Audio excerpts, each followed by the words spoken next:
Welcome to Malcolm Reed's How to Barbecue Right, a podcast where we talk about barbecue, share recipes, and discuss all things delicious. And now, here's your host, Malcolm and Rochelle Reed. Hey, welcome back to the How to Barbecue Right Podcast. I'm your host, Malcolm Reed, joined by my lovely, talented wife, Miss Southern Shell. We got Jacob sitting in with us over on the boards today. Shell, how's things going? It's almost holiday weekend. Good. We're looking at July 4th. July 4th weekend before July 4th. What do you call that? Is it do you like July 4th when it falls like it is? Because it's fixing to be like it's almost 2 weekends. Yeah, kind of. That's the way I treat it. You treat every holiday like that. Not everyone. I like it when it falls where it's like on a Tuesday or a Thursday. That's really great because we always take, the Friday off or whatever. Yeah. There's So no this point. week we're going to get a major holiday. We're going to get a Thursday, a Friday, then a Saturday and a Sunday. You got to come back on Monday though. That's fine. I don't like it when it's on Sunday or Monday. Then you don't get anything. Yeah, you don't. Well, you usually get like. And I like to have time after the holiday. Leading up to it, everybody's like getting ready for it anyway. What are we going to do here at the office? Are we doing anything special on the 3rd? Yeah, we're doing lunch at the office. Okay. Nacho machine will be out. Nachos and Buffalo Wild Wings. Oh, you're going to bring in some Wild Wings? I like Buffalo Wild Wings. I love Buffalo. I think everybody up here likes wings to some extent. We can pick our own flavors and everything? Oh, I don't know. I got to have the spicy garlic. Yeah, I was going to get spicy garlic. That's my favorite from there. You got to celebrate 4th of July. It's the Christmas of summer. I figure everybody's going to be cooking barbecue, right? Yeah, that was the thinking. Like everybody's going to be having burgers and pulled pork and stuff over the weekend. So to do our little special thing up here. Started off with some wings. Nachos and wings. I'm going to try to talk Mikey into making a homemade ice cream. Ooh, it is peach season. So you can do homemade peach ice cream. Yeah, I was thinking homemade peach ice cream. Now you're talking. And some fresh squeezed lemonade. Well, what do we got going on today? First, before we get going, real quick, we will be in Grand Rapids at the Mitten Barbecue Supply the weekend after July 4th. That will be, the 13th. So we're flying. We're flying up to Michigan that Thursday or Friday. Yeah, Thursday. And y'all Busy week. Yeah. So we will be at Mitten Barbecue Supply July 13th. That's in Grand Rapids, Michigan. Mm-hmm. So come on, we'll be passing out free food. I think there's a lot of stuff going on there. Mitten's putting on a big event, so we'll be there with Swine Life and Mikey and kissing hands and shaking babies. Yeah. Is that how you say it, or is it shaking hands and kissing babies? What did you say? That's kissing hands and shaking babies. We'll also be in Oxford, Mississippi, at the Circle and Square Brewery on July 27th. We're going to have some delicious beer-infused products there. Yeah, we'll have some beer-infused. I went by that. So we took Michael to a camp. He was at camp at Oxford at Ole Miss last week, getting his engineer on.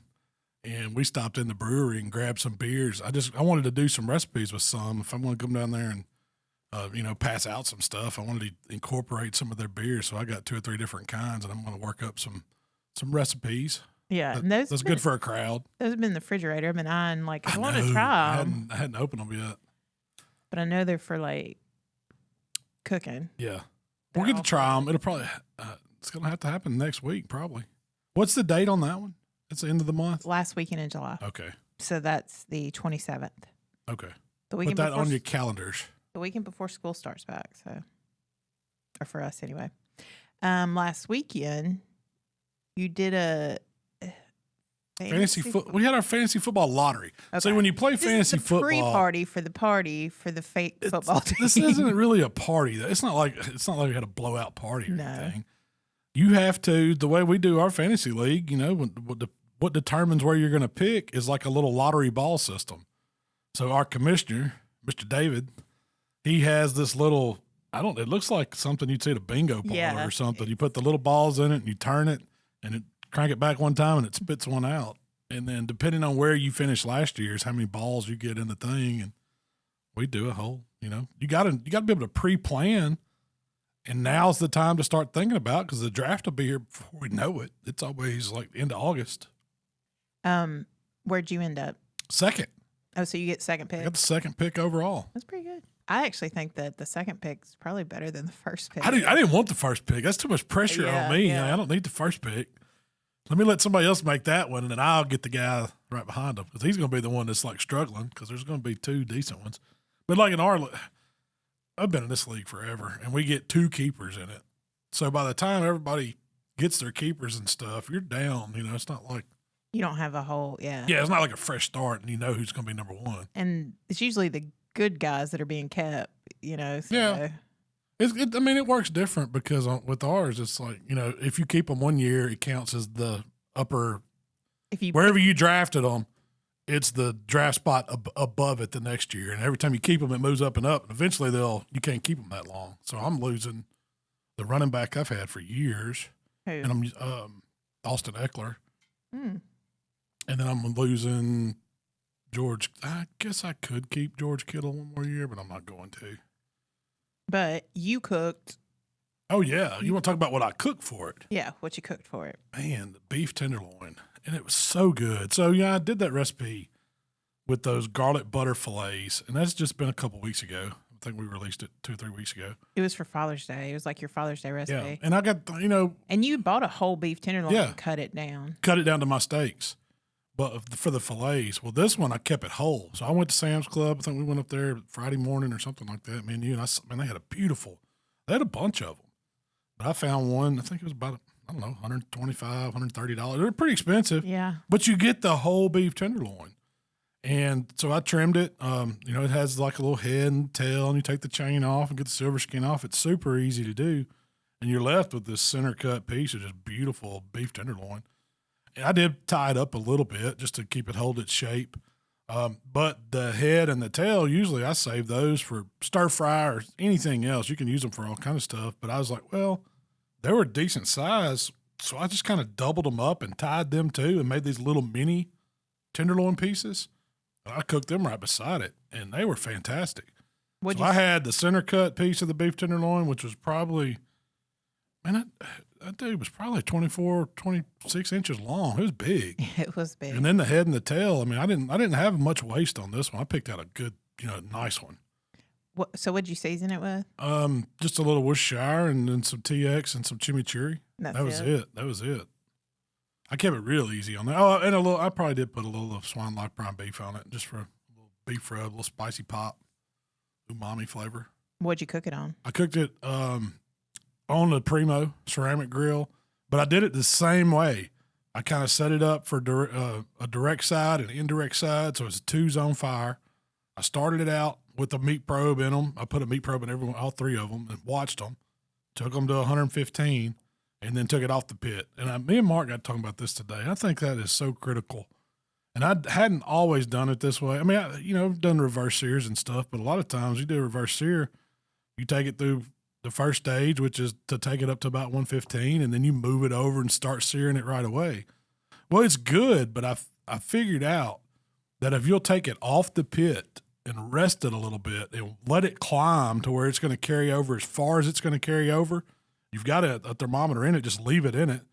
I just put it on a sheet pan. Don't cover it in full. Don't do anything. I just let it kind of sit there on the side of the grill and watched it climb up. And man. And when it starts Yeah. So they climbed to about, it was 125 degrees. So they went up 10 degrees. All 3 of the cuts, the tail, the head, and the big center cut piece of the beef tenderloin, they went up to around 125.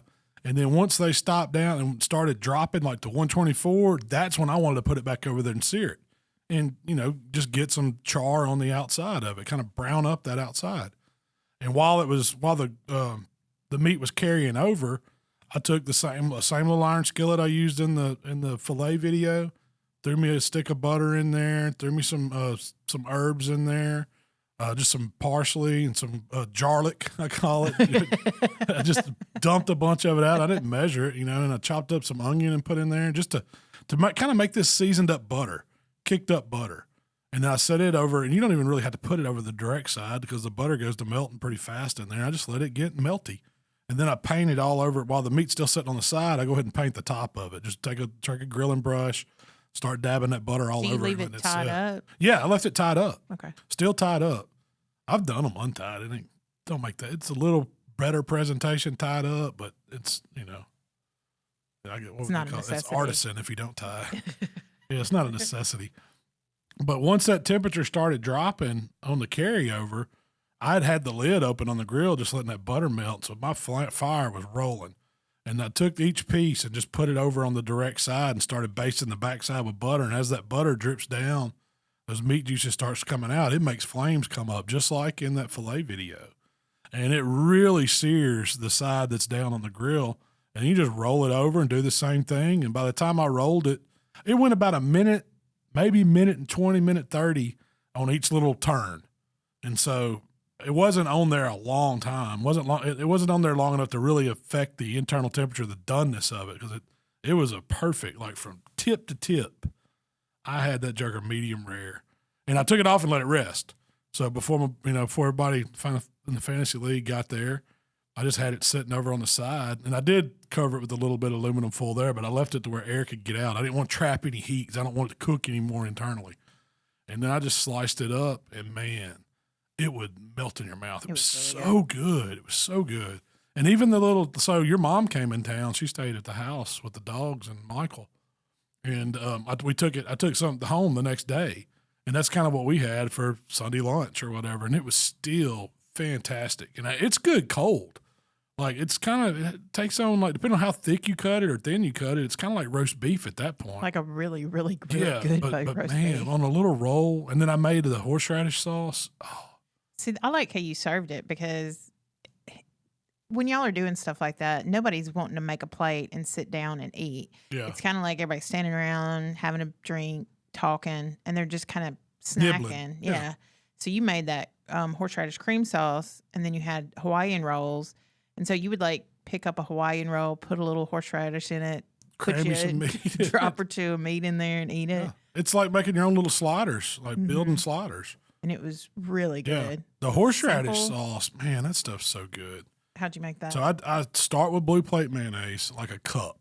The best mayonnaise on the planet. Best mayonnaise, quality since 1927. Real mayonnaise made with real egg yolks, they say. But so I started with blue plate mayonnaise, and then I buy and this was just Kroger brand, the creamy horseradish. It comes in a squeezy thing. And I squeeze probably, I wouldn't say a whole cup, but it's probably at least a half a cup of that on top of the mayonnaise, and then a jar of prepared horseradish, which is just like ground horseradish, like the real. I don't guess it's the real deal because it ain't got the root that you grate, but it comes with prepared horseradish in a jar. It's pretty stout, and I don't know, man. I may have put about half a jar. Normally, that's kind of to taste. Do you like it really horseradishy, or do you just want the essence of it? It was pretty horseradishy. I like it horseradishy. Mark's kind of got me on that. He said he puts the whole jar sometimes in. But I also put a big squeeze of sour cream just to give it another little creamy element. And I didn't measure it. It was just one of those, I don't know what brand it was, but I just squeezed it out of the thing. Daisy. Yeah, and then it's a little bit, 3 or 4 good dashes of hot sauce and a bunch of cranks of cracked black pepper, and that's it. Stir it up. No salt? No, I didn't put any salt in it. Yeah. I figured that it's got enough salt and seasoned the meat really good, so I didn't really need any salt. But you could, I guess you could have hit it with TX or a little AP, but I didn't add any extra garlic or anything to it. It was just a lot of black pepper. When I usually make it, I use a little AP. Just a little AP. Yeah, but it needs to sit in the refrigerator. But I don't put near as much horseradish. So I made that at probably 1:00 in the afternoon. Stuck it in the refrigerator, and we didn't eat till 6:30 at night. So it's been sitting in there a while. But there was a bunch of it left over, and we brought it home and ate it on sliders the next day. But it makes such a good little sandwich. It does. And it feeds a lot of people. Like there's still some. I thought your mom was going to take what was left over home, but there's still some in a bag in the refrigerator. I don't know if it's good now, but it's been in there 5 days. I didn't know it was in there, really.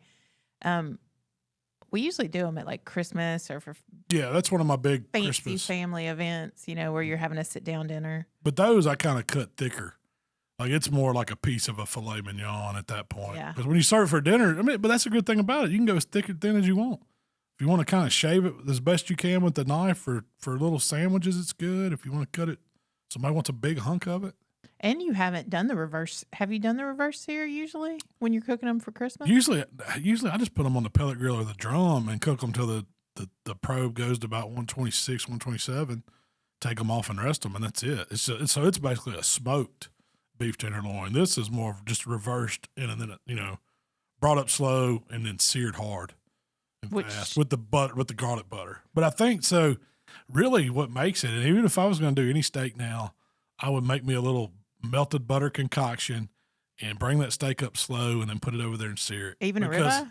I think of it, it's so good because the added butter dripping over those coals makes it flame up, and that's what really gives it a good char. Because if you just put it over the coals and you don't have any butter on it, it'll sear, but it's not going to get as good a sear. I like that char. And it gets that fire getting hot. Now, you better watch what you're doing. You'll singe all the hair off your arms because it gets to rocking and rolling. But it's delicious. I mean, it's really, really good. Which do you like better, the reverse sear that you just started doing or the smoked? That reverse sear is going to be hard to beat. Like if I was doing a steak contest now, I'd probably be doing it that way. It's that good. It don't look now don't get me wrong. You're not getting that grill grate, perfect little diamonds or, hash marks. It's not that kind of steak. It's more just charring that outside of it. I mean, it's not, and it's not a cast iron seared one either. It doesn't get that crusty like that, but it just gets all the goodness searing and the butter and the garlic and all that kind of sticks to the outside, and it just gives it a really, really good flavor. I've noticed here lately, you've been on a reverse sear kick. I have. A two's on fire. I've been doing it a lot. Yeah. Man, I put on, you asked me to make a few notes about what 4th of July cooking ideas. And so on a long weekend like this, you got multiple opportunities to cook. So you can do a low and slow cook if you want to do a big brisket or, pork butt for pulled pork nachos or something. But there's going to be a lot of opportunity to cook burgers and dogs. And those 2-zone burgers that I've been doing, and I've been doing them on a Weber. Like I'll set my Weber up for, hot coals on one side, void on the other side, and I'll patty out my burgers. I like to mash my own. So I got me a little burger press from Amazon. I got me a little burger press from Amazon. I roll them, I divide them out into an equal ball, put them in that little press and mash them out, and then season them, and then just set them on the off side, on that indirect side, and let them come up slow. And you can usually tell when they're ready to go over to start searing, because it'll be, you'll kind of get that red, juicy, it's not blood, but it's, it's that red juice that starts coming to the top. And when that starts changing colors and coagulating a little bit, that's when they're ready to move over and sear, and you're not messing with the burger. It's not falling apart. And you get, but if you start that, and it doesn't get out of hand, you never get the grill out of hand that way. And you keep it a little medium rare, medium. Yeah. That's where I want them. As long as I know where the meat, the ground came from, I'm fine eating it at medium. I'm not going to eat it medium rare. You might do a medium rare, but that's a little too red for me in a burger. But I like it to have some pink to it. But I just think you don't so if you start that burger out when it's raw over the direct heat and the grease starts running, it starts rendering, you got to have a safe zone on a grill because it's going to get out of hand pretty quick. That's a lot of juice, especially when you got, 6 big half-pound burgers on there. Like I make a man burger. I ain't cooking these little bitty sausage patty burgers. I'm cooking a big man burger. But I like starting them out on that cool side and then just searing them. It's only one flip each on the sear. They get a nice crust on them. When you flip them back over, throw that cheese on there, let it melt just a little bit on the cool side. I don't do that on the hot side, and you're ready to eat a burger. And you're not over flipping them. You're not overworking them. The meat's not packy, because when I'm pressing it, I'm just pressing it really good and hard one time and then taking it out carefully and not handling them too much anymore after that. So they're not all broken up, and it's not like eating a meatloaf or something like that. Yeah. The meat it has texture and it's juicy goodness. Have you ever gone to a cookout where they were cooking burgers and it's pretty much like a charcoal hockey puck? Oh, yeah. Not even a hockey puck. I've choked them down before. I think we all have. It's kind of like a burn up meatball. Yeah. They're done. And folks are going, these are good. These are good. And burger out of them. Good. You got to pile on the mayonnaise and ketchup for that to choke it down. This week you did charcoal grilled ribs. So what is your main recipe for this? What got me on those? So when I did the Greek ribs, and you've been talking about it. I've been talking about it for doing it. I finally did it, and you know what? I was pleasantly surprised. There was a really, really good eating rib, It reminded me of a rib joint. It reminded me of like a rendezvous style rib, or It reminded me of Dreamland. Dreamland over in Alabama. Mm-hmm. Yeah, it reminded me of that kind of rib where you knew they've cooked them over some charcoal, and it was just I'm sure they don't burn them and turn them like I did, but that was a great way to do it at home. And it went a lot first it went a lot faster than I thought it would. It never got out of hand, like the fire, because I wasn't keeping it open very long. I had it choked back pretty good. But if you can hold that grill around 300, you're golden. And that's all. That's all it took. So let's start from the top. So I used St. Louis cut ribs. I just figured, one, I wanted to eat some St. Louis cut ribs that day because they're probably the better eating rib because they've got so much more fat to them. It's more it's a meaty rib, It's more of the rib eye of the pork rib world. Do you think that baby back might have gotten dry cooking it that way? Yeah, it probably would have. Maybe. It'd have been more like they get a little dry. It would have been more like the rendezvous ribs. That's usually what they use as loinbacks. But I like, if I'm going to cook me an eating slab of ribs, I'm always going to be eating a spare rib. It's what I like. So you started with 2 slabs?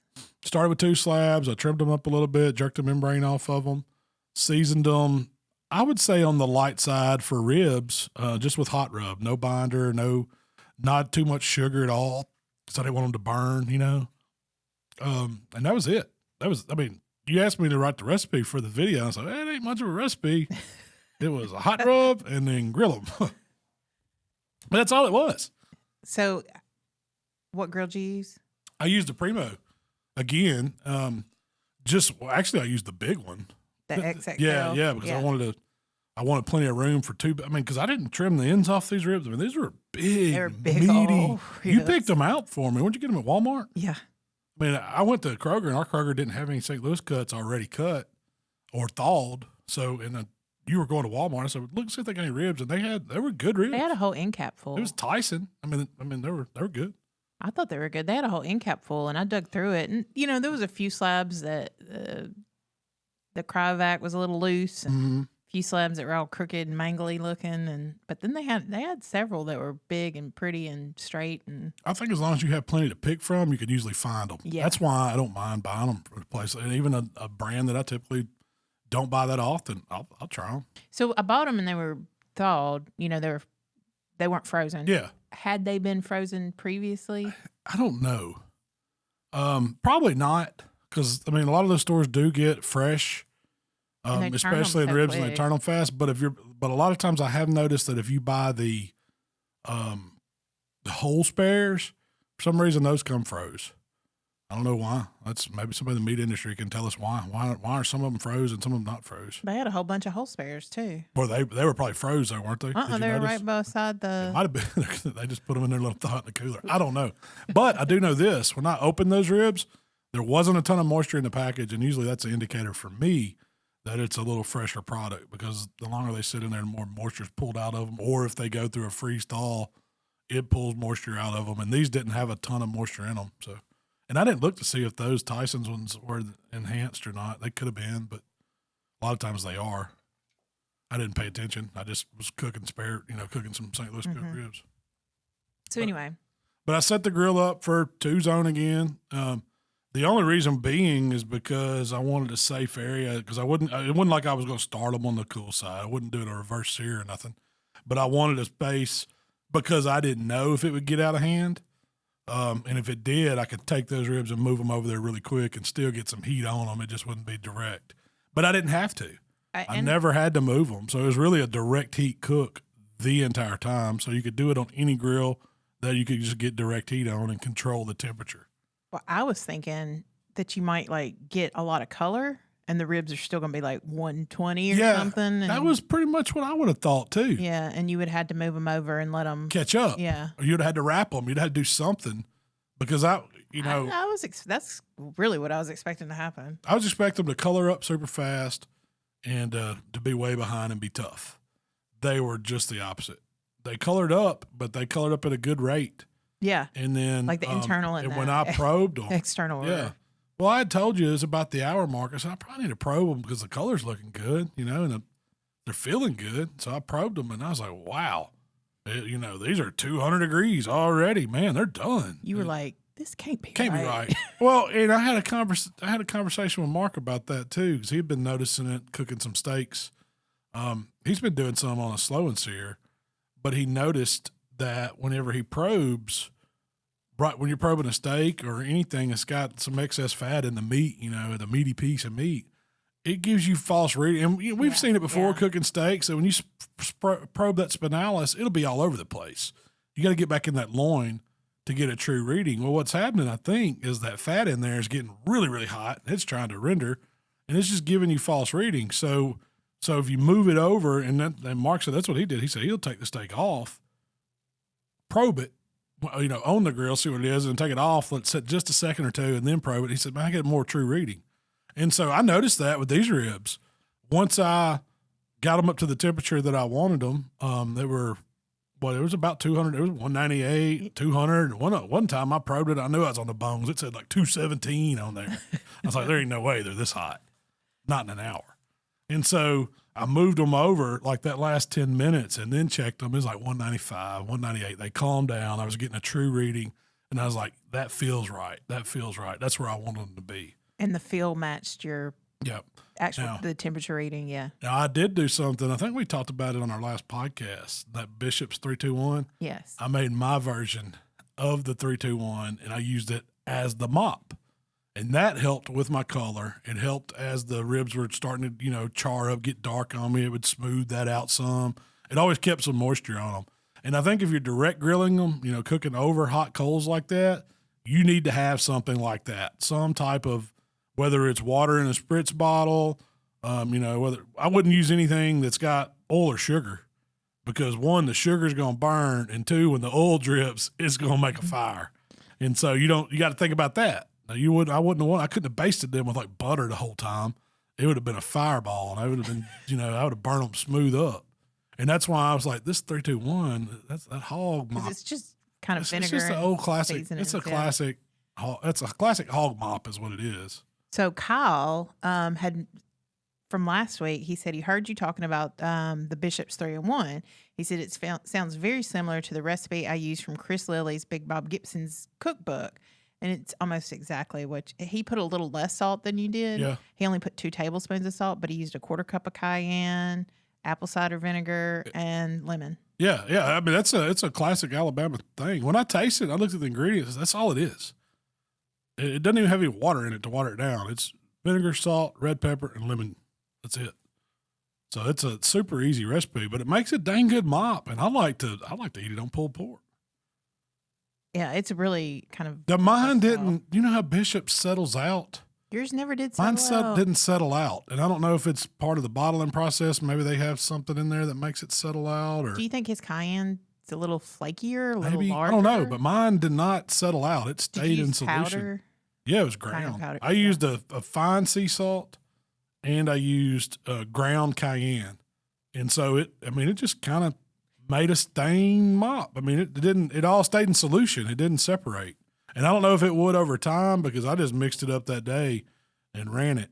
Yeah, I wonder if you'd have mixed it up and stuck it in the fridge and came back the next day. Yeah, if it would have settled out. I need to make up a couple quarts. It's that good. I mean, I could see mopping all kinds of stuff with it. So we didn't talk about that, but you actually put the ribs on, let them go 10 minutes. Yeah. Flipped them. At one point, did you start mopping, like maybe it's your second or third flip? No, it was probably 30 minutes in. Okay. Yeah, it was probably about the third flip. Because I started them out bone down, flipped them over, and got the meat side going. And I would come back in, and Alexa set a 10-minute timer. We just ran 10 minutes all day. And it would, I was pretty close on it every time. Sometimes we were taking some pictures and stuff, and it might run a minute or so over or whatever. But I tried to limit the amount of times that I had the lid open. The length of time I had the lid open, because I don't want too much air getting in there. And then it was just every 10 minutes, just get the pigtail flipper and flip those ribs over. And then once I started, what let me know I needed to baste them was on the bottom side, it started drying out. And you start seeing more char. And I was like, well, this is the perfect time, So just I got an old $1, mop, just an old school barbecue mop. I think I got them on discount at Kroger. Yeah, they always put them on sale at the end of the season. Yeah. I usually buy everyone they got there when they do it, because they're usually about $1. And it's like, that's cheap, and I don't like to wash. They never do good washing them or anything. It's like it's a one-use thing, because they get nasty. I mean, not nasty. It's just You're never going to get out that. You can't get them back clean. Yeah. You can't. If they'll come apart before you can get it clean.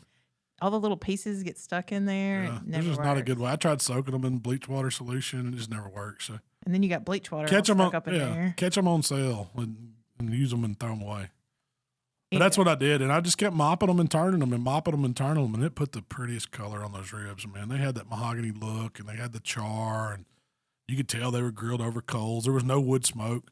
And looking back at it, doing it again, I'd probably put me some chunks of wood off in there. Maybe a piece of onion or something. But I would do those again because it's fast. I mean, the whole thing, it was a good eating rib. Yeah. It's not smoked, fall off the bone or whatever. It had more integrity is what we would call it. Yeah, it did. It did. It had a little more chew. It had a little more chew. But I still got a good bite. And my teeth ain't that sharp. You saw the bite in the video. It was a good, clean bite. The bones come out clean. If you wanted them saucy, it would have been easy to set them over on the side and sauce them a little bit. Do you think you could have? So when we left and we were talking about right after we got done filming, we were on the way home. We started talking about like what would have made them more tender or how you would have done things differently if you did it again. And you told me you probably would have taken them, pulled them off, put a little butter in it, wrapped them up in foil, and just rested them for 30 minutes. It wouldn't even hurt to go an hour. Like put them in the party stacker and just let them hang out. God, I bet that'd have been so good. It would have calmed down because they had juice. They still had plenty of juice to them. It was just the texture was a little different, and that could have been it was a Tyson rib, could have been enhanced rib. I don't know. I didn't think it was bad. No, it wasn't bad at all. They were excellent. I mean, like we ate every bone of those two racks. Like I don't even know if there's many bones of the first. By the time we took pictures and I did, a few intros and our outros and everything that we do, and we all ate. And you ate one, and Tyler ate some, and we knocked a slab out. And I took a slab home, and like your mom ate some. Michael was eating on it. The pickiest. I figured she would say this is not, but she likes Dreamland rib. That's one. When I first met you, she always talked about Dreamland ribs. She just kept eating them and eating them and eating them. And we ate that whole other rack. I mean, the next day too. I mean, me and Michael finished them up, but with that Bishop sauce or the 3-2-1, they're so good dabbing it in there. So what do you think would have happened if you would have added the butter, wrapped it up, threw it in a party stacker for 30? I think it would have steamed them a little bit, so the bark wouldn't have been as, crunchy. Do you think it would have pulled it off at all? No, I don't think it would have come off. Okay. It might have just softened it up. I like that part. Yeah, I did like it too. It had a really good, if you want bark, that makes it good. It's more of a crust than a bark. Yeah. The way it did it. I mean, it was good. But, I would have just rested them a little while with some butter. And the butter would have added maybe a little richness. Rich. Yeah, added a little richness to it. And, maybe, I still don't think I'd sauce them. I just don't. I don't think it needed it. Yeah, I don't think it needed it. It had You're too eating much flavor. It's a different style. I like that style rib better than I do, saucy, sweet and saucy. Soft, yeah. But I like did you miss the sugar in the rub? No, not at all. Or anything? Because, I like savory stuff better anyway. But yeah. That's a good one I advise everybody to try it and see what they think about that style. Heck, it only takes you an hour and a half. Yeah. And if you're using a smaller grill, cut that slab in half. Yeah. Just do half racks. You could do that easy. Where'd you get your little pig flipper from? I think that came from Dalton. When he brought the crank it up grill guy down, he had made that. It was a little deer horn with a little pigtail for cooking on that crank it up Santa Maria style grill. It worked perfect for you. Oh, flipping ribs? Heck yeah. I don't mind using that if it's just eating food. Like if I'm using it for cooking competition stuff, I'm afraid I'm going to tear something up. It seems a little aggressive using that hook and flipping it. You might, I don't know if you noticed in the video, but one of the bones on the very end at the end of the cook, when I was flipping it, popped out. That's one thing. I was like, these must be done. The bones are popping out. But it's just because I was flipping it real rough too, So normally I glove up and turn them by hand. I was like, this thing's going to be pretty hot. I was expecting you to. Yeah. That's why I used it. I went inside and cleaned it up good and went to flipping. I was expecting you to just grab them and flip them like you normally do. It looked cool, didn't it? It worked with the flipper. It smelled amazing too. That's something else. If you want to oh man, I can guarantee the neighbors were jealous. Yeah. So it is going to be July 4th week. We won't do a podcast next week because it's holiday week. We're not doing one next week? I figured we'd come in and knock a podcast out. You can come do one. Yeah. We might do a live one somewhere. How about that? Anyway, so I thought we'd talk about some July 4th recipes, some July 4th food. You got plenty of time to. When you think of July 4th, what do you think about? Whole hogs. Whole hogs? Really? Really? Big old. Man, you know what comes to my mind? I mean, we've already said peach ice cream, but ice cold watermelon, corn on the cob, stuff like I'm more of the sides. I mean, usually I'm over the grill. If you're in summertime in July and you're running a grill, you don't want to eat meat. You usually want to go for the cold stuff, like the cold corn dip. Oh, I love cold corn dip. It's like, what's that called? Corn salad? It's not really corn dip. It's corn salad. You've got a jalapeno grilled corn salad. That's so excellent. Good. Yeah. Pasta salads, broccoli salads. Tomatoes are starting to come into season. I hadn't had my tomato sandwich yet. So what's the meat that you think of when you think of July 4th? Ribs and chicken. That's what I mean. I'd say pulled pork. You gotta have pulled pork. Yeah. I mean, you gotta have pulled pork. I usually don't. I don't like cooking hogs when it's hot. To me, hogs are fall and winter and maybe spring. But by the time May gets here, it's too damn hot to mess with the whole hog. I mean, you're having to leave that thing out on the table and work on it, and flies are everywhere, and then you got to cook it outside, and it's just, it ain't ideal. It ain't my first choice. I'd much rather have some ribs or maybe some pulled pork or something like that. In July, I don't want something that's going to sit so heavy. Yeah. And that's the thing with the meat, like if you go to cooking all these heavy meats, they set hard on you. So I think of chicken, and I'm thinking maybe some ribs if I'm going to do, something that's a little heartier. What kind of chicken?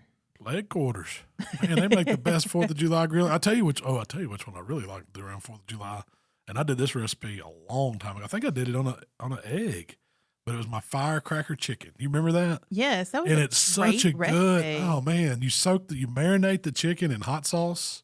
I think it was like Italian dressing. No, it's just hot sauce. It was just hot sauce. You just marinate it in hot sauce. It's Firecracker chicken. Did you want pull it spicy. It up and listen, or did you pull it up and read your recipe? No, I hadn't done that in a while. I don't even know. It's probably in the archives or something. I mean, this was like old Yellow Kitchen days, I think, wasn't it? I don't even remember. Have people coming up to me and saying the sauce is what makes it Firecracker chicken. So, and I mean, if I remember right, I didn't even use a rub or anything. I think I just did like salt and pepper on them. But because I marinated them in hot sauce, and then it was making this Firecracker sauce. And the Firecracker sauce is good because it's brown sugar, hot sauce, a little extra vinegar, and maybe some red pepper flakes. I think that's all I put in it, if I remember right. So the Firecracker chicken sauce is half a cup of brown sugar, half a cup of hot sauce, 1 tablespoon of apple cider vinegar, a teaspoon of salt, and a teaspoon of red pepper flakes. That's it. It's so easy, but man, I'm telling you, I've made Firecracker ribs, Firecracker wings. I've used that sauce for a lot of stuff. You've just made that sauce up and set it. And it's good. It's really good. It's like a sweet brown sugar glaze kind of with a hot sauce kick. But that reminds me of 4th of July. You just marinated it in. It was just like a bottle of Frank's Red Hot. Did I say Frank's? Yeah. I may not even had the Killer Hogs hot sauce bottle. I don't think so. Probably not. Yeah. And then you pulled it from the marinade, salt, black pepper, and a little ground cayenne. Yeah. Keeping it kicked up. It sounds like it would be as spicy as it could be. It's not, but though. It's not. You think? I mean, it's spicy, But it's not burn you down. It's really good. And another good chicken one that I did that's always good on 4th of July? It's where I did the jalapeno bacon wrap, boneless skinless thighs. God, those are so good with the cream cheese in them. Those are really good. Those are good. That was a long time ago, too, and I did that recipe. But when I think of 4th of July, that's the kind of thing that I think about. You got to have burgers and dogs. Yeah. And those big colossal Nathans. That's what I want. I got a pack of Colosso Nathans that have been in our refrigerator for a couple weeks now because they don't go bad. It's a hot dog.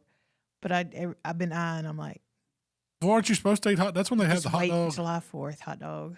That's when they have the hot dog eating contest on Coney Island. Yeah. So you got to eat a hot dog during July 4th sometime. I did see a TikTok the other day. She said, if you invite me to the cookout and all you got's chicken leg quarters, I'm leaving. What? What's wrong with the leg quarters? If that's all you got. Oh, well, she must want prime rib or something, like lobster. I ain't eating seafood either, 4th of July. No, you can skip that. We're probably gonna do some more ribs, but I think I'm gonna do party ribs.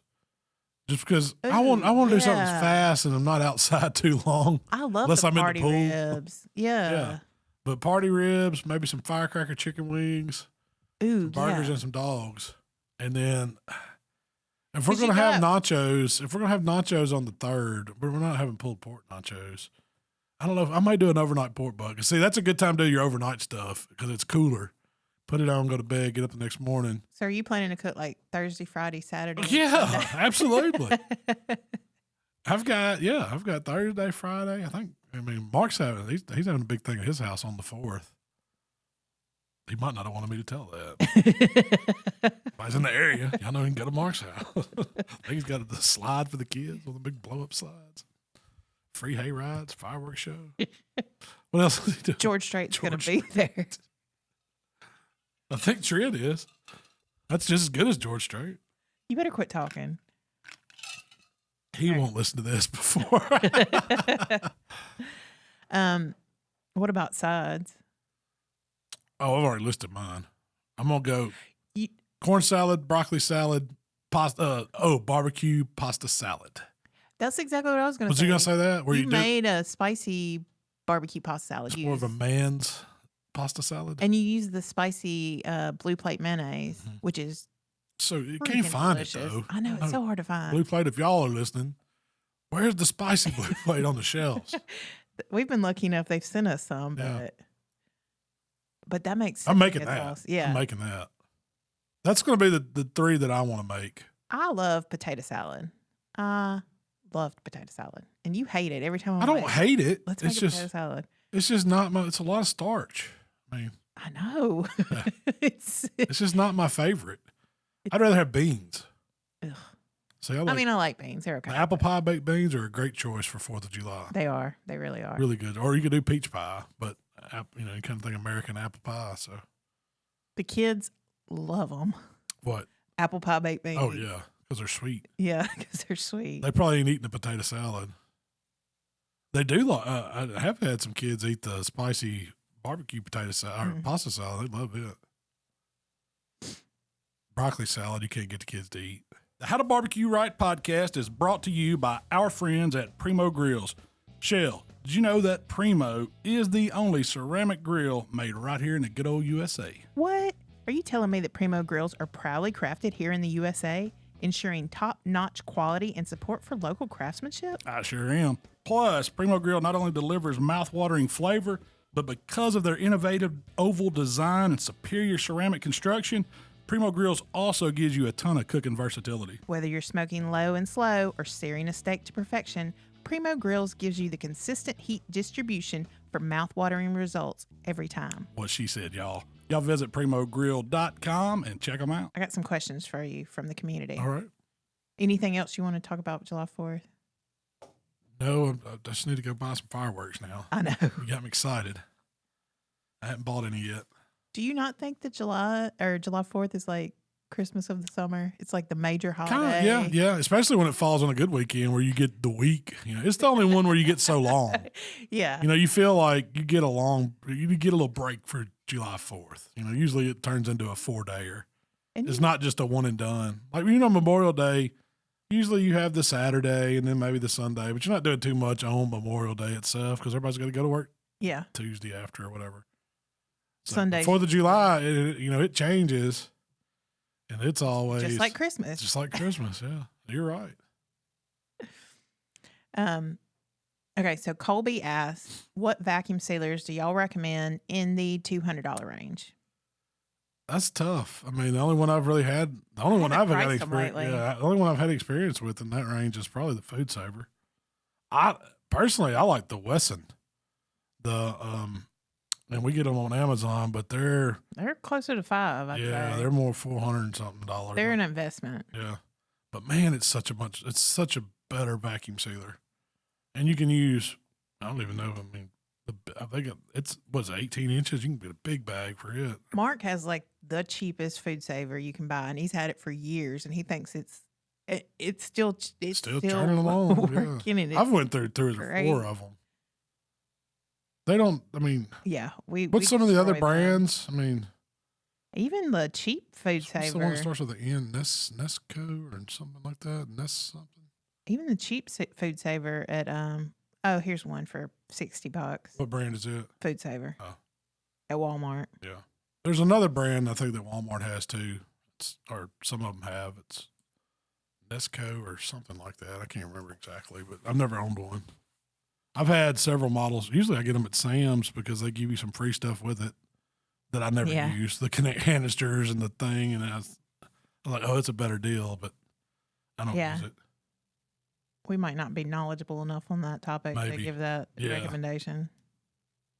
Okay. Matthew asks, if I were to do St. Louis ribs for July 4th, what's the best temp for it? 275. He said 250 to 275. Yeah, that's right. Mark. That's exactly what I would say. The best temp. Then there was a good question. They had done some smoked burgers. And they said, what would you add to your smoked burger? So let me give you this. You got a smoked burger, unlimited toppings. What's going on it? What kind of bun? What kind of cheese? What's going on it? Well, I've been digging these brioche buns we get them at Kroger. They come in a little 4-pack. Man, they're so good. Are they expensive? For a bun, yeah. Yeah. I mean, I don't know what they cost. Probably, $4 or $5 maybe for 4 buns. It's not like the 99-cent pack. I don't even know if you can get a 99-cent pack anymore of the cheap hamburger buns, but it's a way better bun. But I've been digging them. That's what I've been using in my videos because they're just perfect every time. They're fluffy. They don't squish down when you cut them. They toast up good, and they have a good flavor. They have a really good flavor. I'm a fan of the potato bun too now, but we don't have those at our stores. I think Jay was the one telling me he orders them somewhere, and sometimes he sees them at Walmart, but I ain't never seen them. But that's a good bun too. It makes a good smash burger bun. The potato bun, yeah. But that's where I'm gonna start. I'm gonna start with that. Toast or no toast? Definitely toast. Okay. I like my bun toasted. Blue plate mayonnaise, of course. Yeah. Restaurant dill pickles, the little smooth edge ones, not the crinkly ones. Thin. When tomatoes in season, like this time of year, tomatoes are coming in. You gotta have some tomato on a burger. I'm really not a big fan of lettuce on it. I don't need that lettuce. I mean, you can put some if you do. I like the little shredded. I don't like the big leaf. And then the burger, I'm probably going to top it with some cheese and some bacon. I'm easy. No mustard? I don't need mustard. I don't need ketchup. I just need blue plate. No onion? No, not. It's different. If I want like a fancier burger, I'll do like a sauteed mushroom and onion burger. Yeah, with a different kind of cheese on it. Yeah, that's more steakhouse. This ain't just a summertime burger. But you basically I'm making a BLT burger with light lettuce and a little pickle. Yeah, you can't go wrong with it. Or you're doing a BLT burger sub lettuce for pickle. Yeah, there you go. Swap out the L for the P, and it's a good burger. So, planning on cooking a whole chicken and a rack or 2 of ribs on the 4th. We'll be using my new pit barrel. Do I go a normal rib recipe on the grate where they smoke, wrap, rest, or hang them and let them ride? Also, should he hang the chicken or spatchcock it and put it on the grate? I'm going to spatchcock that chicken. And ain't nothing wrong with hanging the ribs. You're just getting some color on them. So depending on how many you got to cook. If you're only cooking a few racks and they can lay on the rack, cook them on the rack. But if you need extra space, hang them. I'm probably not hanging the chicken. I think I like a spatchcock chicken. I think it's fantastic. So I'm not crazy about the hanging ribs. They're okay. It depends on how I guess I've had some they curl up and the ends of the bones can get overcooked. You got a little more, finesse with them. But if I had room, I'd put them on the grate. I wouldn't hang them. It's never my choice to hang them. The few that I've had out and about The bottom of them is just charcoal. Yeah. Like the part that was closest to the fire. Fire, it's just charcoal. Well, you have to cut that. That's a drop anyway. So you got to drop that before you serve it? I mean, before you ever cook it. Most people would, Depending on the size of your grill. I mean, but I think I would cook them on the rack. I wouldn't hang them. You can cook them hanging, but it's not my first choice. You could cook your ribs, throw them in a cooler, let them rest and hold out. And raise the temperature up and cook that chicken. Yeah, while you cook that chicken. Because what's a spatchcock chicken take? 45 minutes? No, it's going to take longer than that. It's going to be, hour and a half, 2 hours. I like to cook the chicken hotter temp, though. I want it to be, 300, 325. Those ribs, I want it to be about 275. So not much of a difference, and you can cook them, kind of similar, but I would definitely cook the ribs, hold them, cook the chicken. That's how I would do it because it's going to be better. So and I wouldn't want to hold the chicken that long to cook the ribs, So that's why you don't cook the chicken first. Okay. This is a question. We get these kind of questions a lot. Chris asked, he's got a no-wrap pork butt on his pit. It's not going to be ready till midnight, somewhere around midnight. It's going to be ready at midnight. Yeah. It'll be done. Yeah. He's smoking it currently. It'll be done about midnight. Will it be okay to wrap it and throw it in the oven until he wakes up in the morning? I don't know about that. I mean, how long is he going to sleep? It'd be all right for 4 hours, and then you need to do something with it. But I would at 4 a.m. He needs to be either eating it or getting it cold fast. Yeah. I would not do that. What would you do if your butt was coming off? Your butt's coming off at midnight. You're not serving it till 1 a.m. 1 p.m. The next day. That's tough, man. That is tough. That's tough because you're gonna have you're going to be up late no matter what. If you stick it in a dry cooler, I would leave it in there till that morning. But then it's going to need to be. That's a long time. I mean, you're talking. He's talking 13 hours. You're not going to be able to hold it 13 hours. So it's going to have to be cooled down and then reheated. There's no doubt about it. I wouldn't serve something at 1 o'clock the next day if it was done at midnight. Not just sitting out, not without bringing it down to temp. And then when it come off, I'd probably pull the bone out, let it cool down, get it in the refrigerator, and then warm it back up the next day. You can warm it back up in the oven if you had to. Just leave it wrapped. Do you remember when our buddy Andy cooked a pork butt and then he drove it around for like a day? And he tried to get me to eat some of it later that night. I was trying. He said, "Come on here, I want you to try this pork butt." And this is like 1 or 2 in the morning. We're out at the bars. I had to try this pork butt. I cooked this. It was done this morning. No, he just was hauled it around the back of his truck. Yeah, that's why you don't eat other people's food. You don't eat at other people's houses. And he would just reach back there, get a big plug of it. This is the same guy. Delicious. That carried a ham in his vest pocket of his sport coat too from Thanksgiving. I still remember it. This is like I barely knew you at this time. We just kind of met each other, but I still remember the face you made when he was trying to put a pork butt in your face. Yeah. Like, come on, take a bite, buddy. No. I'm full. I'm not doing it. I don't know if it was that same year we were at the Egg Bowl. It was like Thanksgiving night. And we're all, going to the Egg Bowl in the stands. And he's like, I'm going to go get a hot dog or something. You know anything? No, I'm good. I got my ham. He opens up his jacket, pulls out a bag. He's got a ham in there. You do you, man. He was thrifty. He was. Good guy. Okay, Jason asks, this is a good question. My Kroger brisket expired yesterday. Is it still okay to put in the freezer? I'd say yes. Yep. Why do you say yes? Why did they determine it expired? It probably expired for sitting in their shelf and their thing, but they probably would have moved it to the markdown. I would have bought it because it probably felt good. I mean, if it's green, if it's nasty, I wouldn't, but I wouldn't be scared to freeze it. Leave it in the cryovac that it came in? Yeah. Just throw it in the freezer. Nothing wrong with that. And Joshua asks, I'm doing my first overnight pork butt tonight. Any suggestions? I was planning on cooking it at 200 degrees. I'd probably raise it up a little bit further than that. 215, 220. That's where I like to do them. And then let it roll. But make sure you got plenty of pellets in there. You know, and if you can, get up halfway and just check. Just if it's your first one. Yeah. Just put an eyeball on it. I mean, don't just get up, set your alarm for 8 o'clock, get up, make coffee, then go out there and look at it. I mean, I'd fill it up. If you've never cooked that long on your pellet grill, you don't know how it's going to cook. You don't know how much pellets it's going to use, or if they're going to get stuck, you know, like all piled up on one side. You never know, no matter how many times you still don't know. Yeah. I'd just feel comfortable going looking at it. I wouldn't be scared. I probably wouldn't run it at 200. I'd raise it up a little bit more, depending on what kind of pellet grill you got too. Those cheaper pellet grills, you try to crank them down low, they're going to burn back on you. They don't like it.